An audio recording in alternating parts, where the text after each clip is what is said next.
College baseball is virtually a professional sport now. Players are already getting paid way more money than guys get paid in the minor leagues. So you're not walking into college baseball anymore. You're walking into a semi-professional baseball environment. Train and work like that's the scenario. Level. This is why.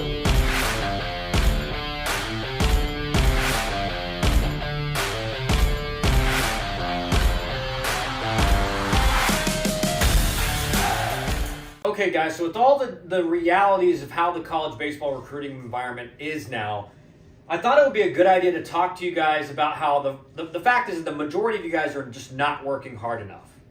You've convinced yourselves, well, I'm doing enough every day, I'm pretty talented, I'm doing the right amount of stuff. The reality, guys, is that you're not. Most of the guys I see, they're not physical enough, they're not advanced enough with their baseball skills. Even the guys that have really good metrics, it's not just about your metrics. It's about how good of a baseball player you are. If you can't play average defense at the next level, you're not going to get on the field unless you're a special bat. They cannot afford to have guys making errors. So it's not just about how great of a hitter you are. Again, we've talked about this. The old adage of, well, if you can hit, they'll find a spot for you. What was understood in that saying is that you were at least an average defender at your position. And if you're hoping that, your bat's going to carry you and you're just going to be a DH in college, I hate to break it to you, that may work out for you. But if you're going to be a DH in the big leagues, there's only 30 spots for you. Okay, so how hard is that going to be? You got to be one of the best hitters, one of the top 30 hitters in the world to make it at that spot. So we have to improve our physicality, our baseball skills, and I promise you, if you think you're working hard enough, you're not. So I want to give you guys a concise and clear, goal-oriented overview of what hard work really looks like and what kind of hard work is going to help you achieve your goals and your dreams in baseball. So first off, guys, at your age, nothing is going to give you bigger gains in your metrics, in your athleticism, your physicality than the weight room.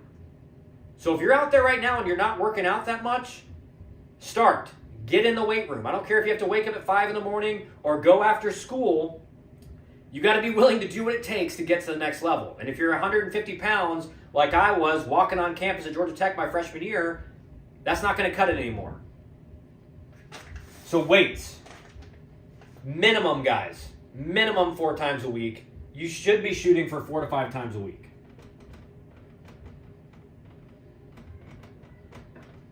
Now, what does that entail that you're in the weight room? Because again, you could go 4 to 5 times a week, and if you're not pushing yourself and upping the weight and walking out of there with a sweat, you're not doing enough.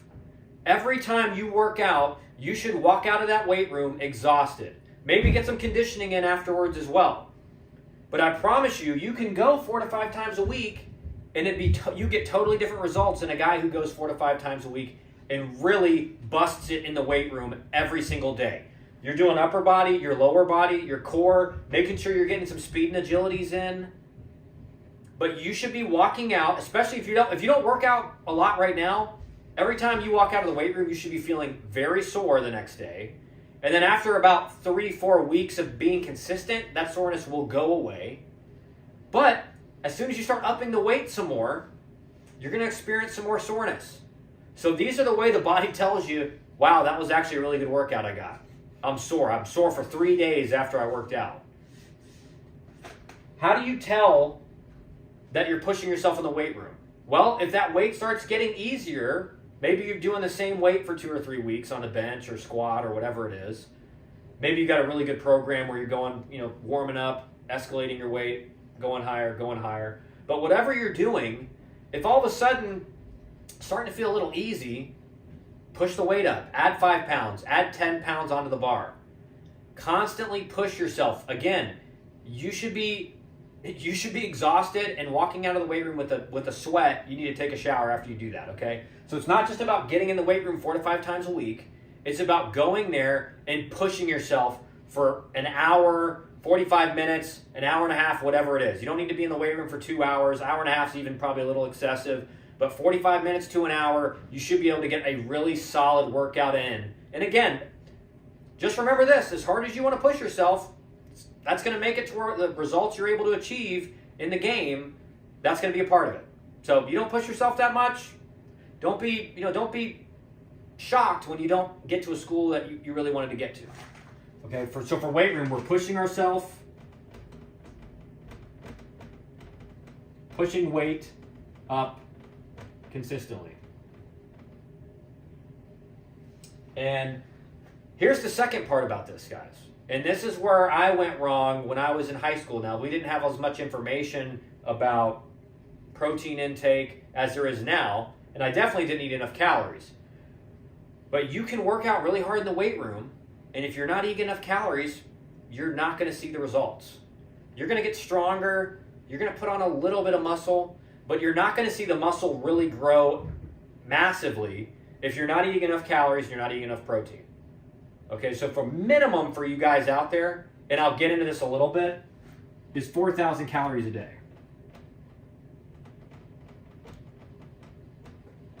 Now, that's if you're a freshman or a sophomore, and obviously you still got some time to put on weight. You don't need to be at your goal college weight as a sophomore in high school. Now, is that going to hurt you? No. It's probably going to be better for you. But you don't need to be eating. I see a lot of people out there say you better be eating 6,000 calories a day minimum. Most of you guys are going to see big benefit with 4,000 to 4,500 calories a day. Now, in my situation, when I really started putting on weight, my dad told me, hey, you don't need to go play in the Cape again. You need to stay home and put on serious muscle. If you're going to play pro ball, you gotta get more physical. I stayed home. I worked out every day. I ate 6,000 calories a day or 6,500 calories a day. For 3 months, I put on 20 pounds of lean muscle. Looked like a totally different player. In 3 months.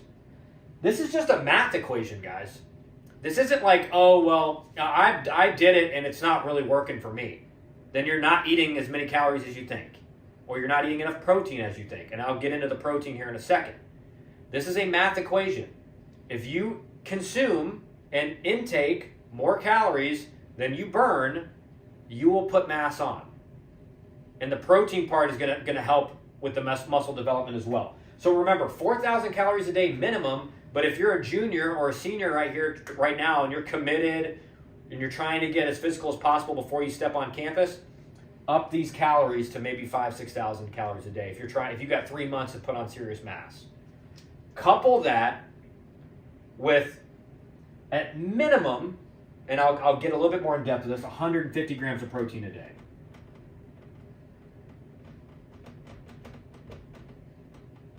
Now, 150 grams of protein a day is what I would consider the minimum. There's a lot of studies out there now proving that actually just were released, that's been talked about for around over a year or two, but now it's fully confirmed that the best muscle building you're going to get for the amount of protein you intake is whatever your goal weight is, a gram of protein per pound of your goal weight. So if you're Kyle Wren as a junior in high school and you're 150 pounds and you want to be 180 before you get to Georgia Tech, you need to be eating 180 grams of protein a day. If you're a 6'5" pitcher and you're 180 pounds and you want to be 215, you need to be eating at least 215 grams of protein a day. Now with 150 grams, you're going to see a lot of benefit. But the maximal benefit is going to be even higher than 1 gram of protein per day. They've actually shown that the best results you can get is from 1.3 grams of protein per day. Or 1.3 grams of protein per pound of your goal body weight per day. So if you're hovering around 1 gram of protein per pound of your goal weight per day, you're going to see, couple that with your calorie intake, you will see massive results in like a month and a half. You're not going to have to wait 6 months to see a difference. If you do this consistently for a month and a half, 2 months, you will see massive results. A lot of guys that I've talked to about this and helped with this, they've gained 10 pounds in a month and a half to 2 months. You get that much protein, your body can utilize it. A lot of studies showing that if you after you work out, if you take in 100 grams of protein, it actually keeps you in that muscle building state longer, that anabolic state. Keeps you in that muscle building state longer, so you're gaining your muscle back and building it back for a longer period of time. Guys, this is just a decision you have to make every day. Both of these. Do you want it or do you not? If you're going to come up with excuses like, I don't want to go work out in the morning before school, or I don't want to eat another 1,000 calories before I go to bed. Sorry, you don't want it. You don't really care that much. The best in the game, whether it's Kobe Bryant, he always talked about Derek Jeter, it's just about, are you willing to put in the work every day? Are you willing to do the things every single day that are going to make you great or make you better than everyone around you? I can promise you, majority of high school kids right now are not doing this. Not doing this at all. Not even close.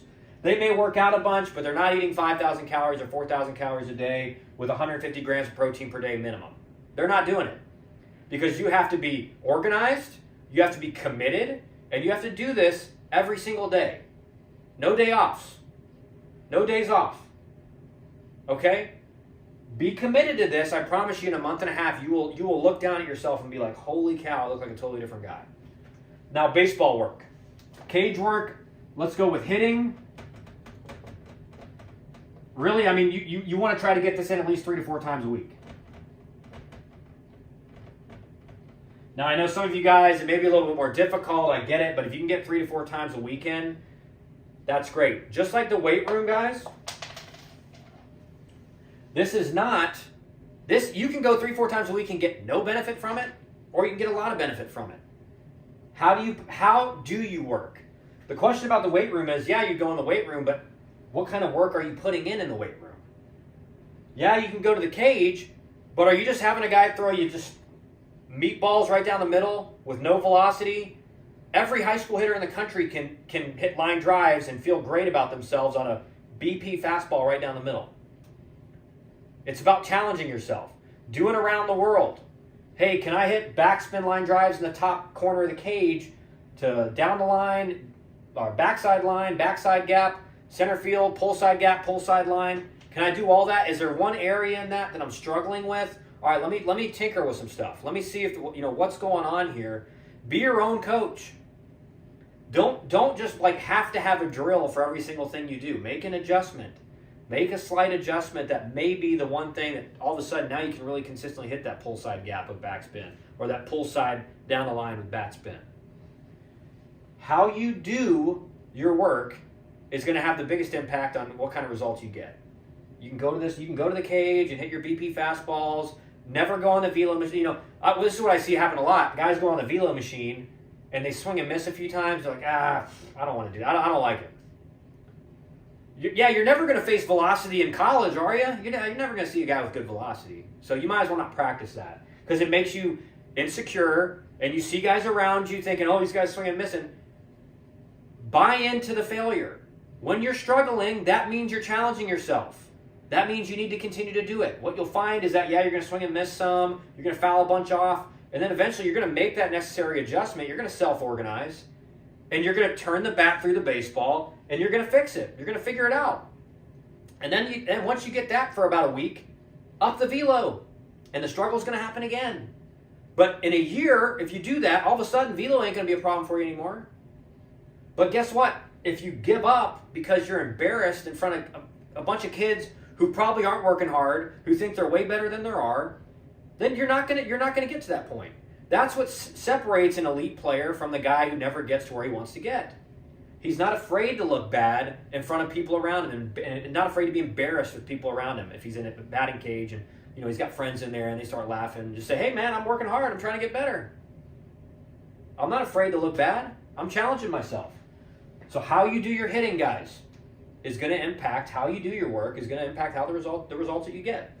So with defense work, and this is what everyone does wrong. I think 2 to 3 times a week. This is hard for a lot of you guys right now with it being the winter months. It's hard for you guys, especially in the north. It's starting to snow. If you don't have access to an indoor facility that's got turf on it, and even then, turf is great. I mean, if you got to get working on turf, you got to.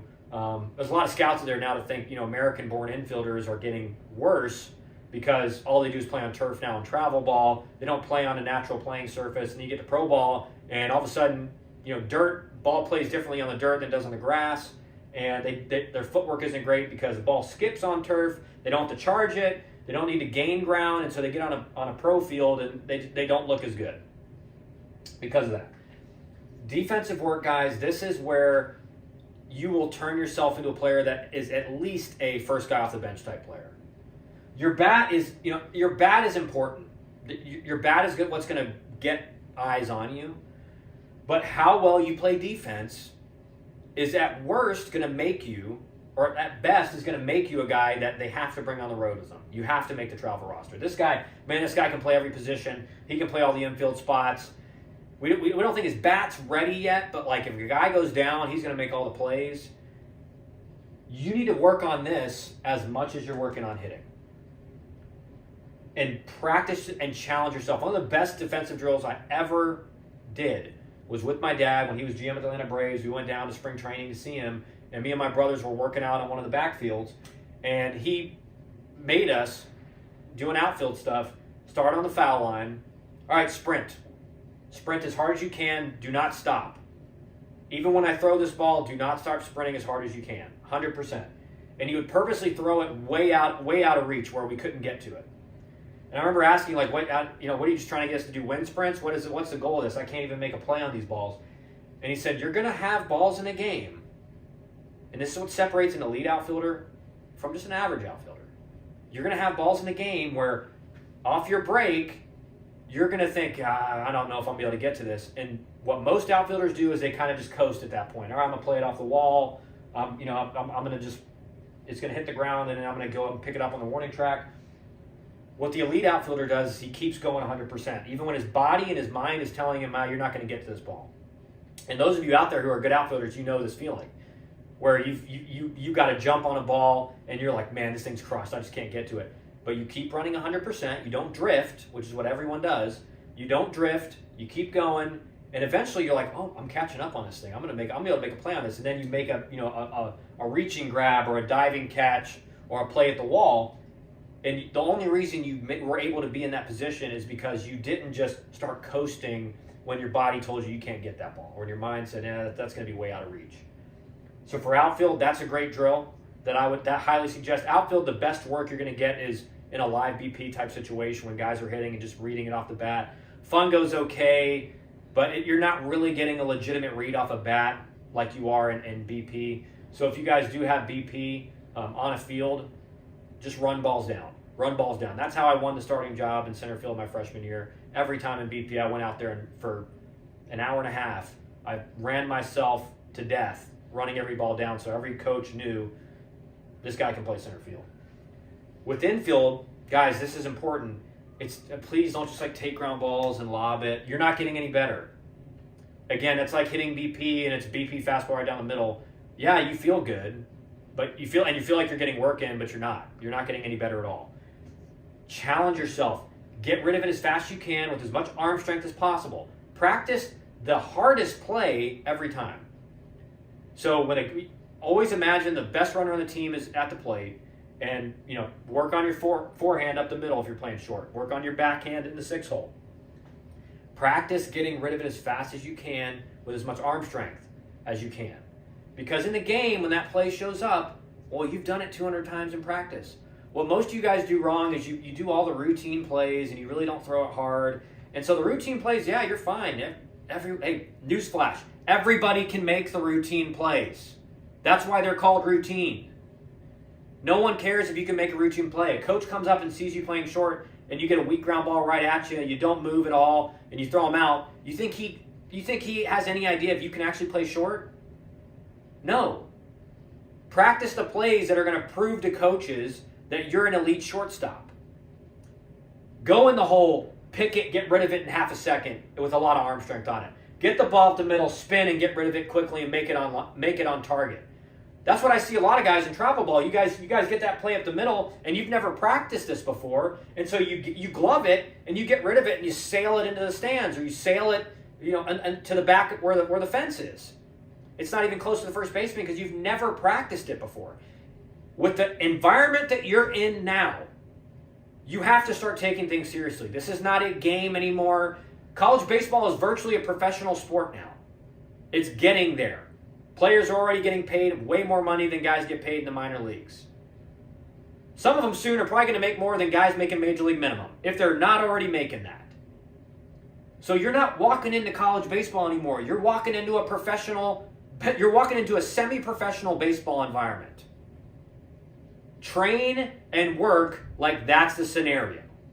Okay? I hope this helps, guys. Again, if you follow this to a T and don't just say, well, I did it, you know, I told you that on this side, math is going to math. You eat enough calories, eat enough protein, you're going to put muscle on. Do this, guys. Let me know what you think in the comments. If you are looking for help in the process, it's harder than ever. Go to our website, fill out an eval request. We'll meet with you, kind of tell you what we think, where you could end up, and see if it's a fit for you guys. Thanks for all the support. We'll be back with another video again.